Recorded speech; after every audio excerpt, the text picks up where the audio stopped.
कधीच नाही चुकणार तुमचे फेवरेट टीव्ही शोज झी5 सोबत, तेही एकदम फ्री। चिनू तू तरी खा। अगं तुम्ही खात का नाही यार? थोडस खा ना बाळा, असं नको ना करू। ए तुम्हाला माहितीये का, बाबा लवकरच परत घरी येणार आहे, आता तरी खा। अगं काय झालं ते इकडं, ते तू उठ जा, तुझ्याच्याने नाही जमणार, ते मीच करणार। ए माझ्या सोनपऱ्या, आजीकडून खाणार की नाही तुम्ही? अगं बाबा कामावर गेलाय की नाही, मग तिथून कसं बोलवायचं त्याला परत? आयडिया, आपण कालच्यासारखा डान्स करायचा का? अगं असं काय? असं वागता ना माझ्याशी, म्हणजे लाडच नाही करणार आता। तुमचा छोटासा भाऊ आला ना की त्याचेच लाड करणार। बरोबर, चिनू मनूचे लाड तर बाबाच करणार। काय रे, 2 दिवसात तुमचा हनीमून संपला?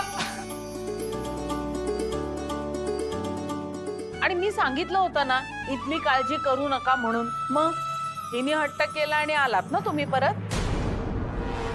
नाही आई, असं काही नाही। नाही, आम्ही नुसतं परत नाही आलोय, तुमच्या करता एक सरप्राईज पण आणलंय।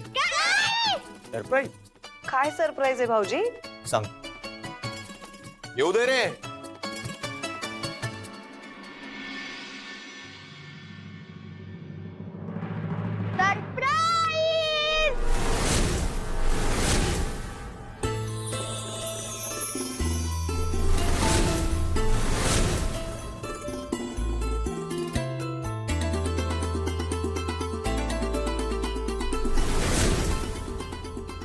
बनी, अरे कसं आहे तुला? एक मिनिट. काय रे, तू आलास? रक्षाबंधनसाठी घरी आणलाय ना? नाही अगं, रक्षाबंधनच नाही, मी कायमसाठी आलोय। अरे वा, क्या बात आहे, क्या बात आहे। बघ जयश्री, तुझा नातू खरंच आलाय। आकाश, तू हनीमूनला गेला होतास ना? त्याचं काय? ते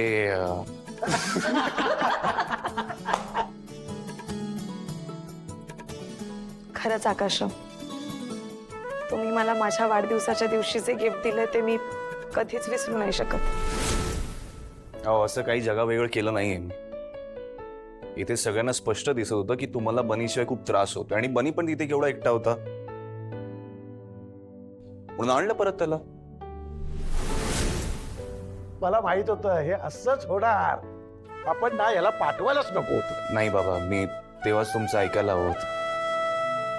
मुलं ही आई बाबांच्या डोळ्यासमोरच मोठी झाली पाहिजे, हेच खरंय।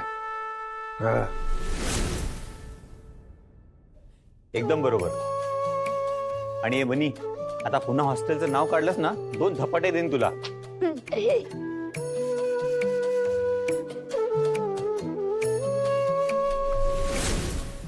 आकाश, तुझ्या निर्णयाने आम्हा सगळ्यांना खूप बरं वाटलं।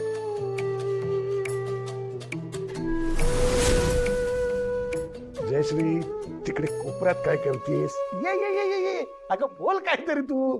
मी काय बोलणार, तुमचा कौतुक सोहळा चाललाय, म्हणलं चालू दे, माझी कशाला लुडबुड मध्ये।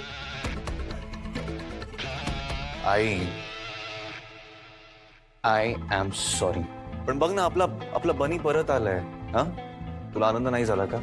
झालाय मला आनंद, पण मग एवढं तडकाफडकी त्याला घेऊन यायची काय गरज होती? राहिला असता एखादं वर्ष तिथे हॉस्टेलमध्ये, काय बिघडलं असतं? ऑफकोर्स बिघडलं असतं, बनी तिथे खुश नव्हता आहे।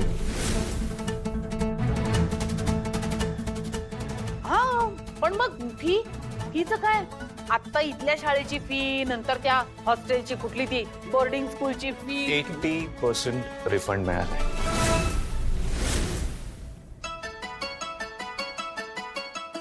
खरंय का हो? असं असतं? काय म्हणते? पण मग तसंही त्याचं वर्ष वाया जाणार आहे, परत ते त्याला इथल्या शाळेमध्ये घेणार नाहीत ना आता। परत घेण्याचा प्रश्नच येत नाही,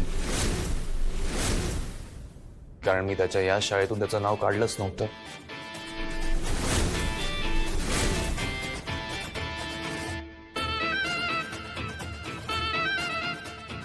नाही म्हणजे मी आधीच ठरवलं होतं की जोपर्यंत मला खात्री होत नाही की बनी हॉस्टेलमध्ये रुळलाय तोपर्यंत मी त्याचं नाव काढणारच नव्हतं.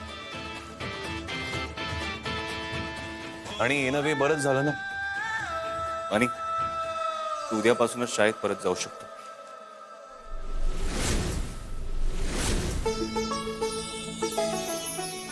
वा दादा, तुझी दूरदृष्टी कमाल आहे रे. नाही आता हे सगळं जाऊ दे ना. बनी परत आला याचा आनंद मानूया आपण. मी तयारी करते. रक्षाबंधन आहे आज. चला बनी शेठ अनपॅकिंग करून घ्या तुमचं. मी मदत करते तुला. चल ताई.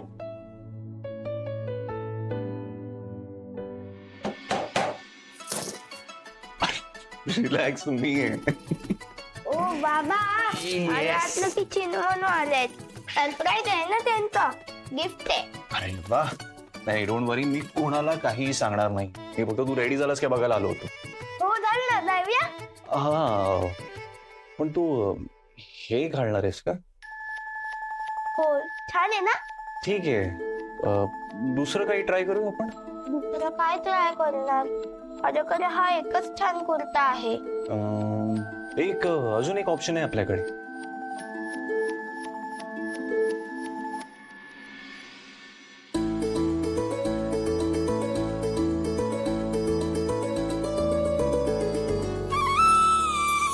कसं वाटलं? भारी आहे. चल चल पटपट रेडी होऊ आपण.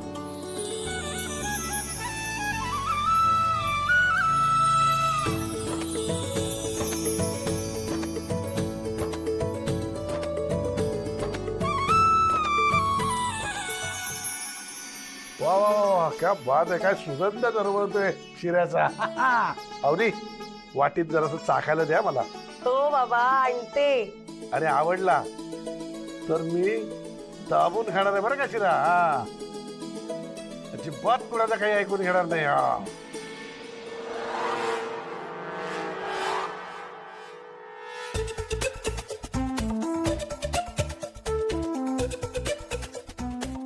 वहिनी, वहिनी, अगं काही खाल्लंस की नाही, की अजून उपाशीच आहेस? काय फरक पडतो? बिचारी माझी वहिनी, तुझं दुःख कळतंय अगं वहिनी मला. आणि खरं सांगू का, तुझी ही अवस्था बघून ना माझी पण भूक मेली आहे. उंदराला मांजर साक्ष. दादा, काय म्हणालास तू? बी मी कुठे काय बोललो, शांतपणे पेपर वाचतोय मी. दाद, खरं सांगू का वंस, मला माझ्यासाठी वाईट नाही वाटत आहे. मला वाईट वाटतंय आपल्या चिनू मनूसाठी. त्यांच्या नशिबामध्ये सख्या भावाला राखी बांधण्याचं लिहिलेलंच नाही. त्या सुद्धा आदितीसारखं आयुष्यभर चंद्राला ओवाळणार.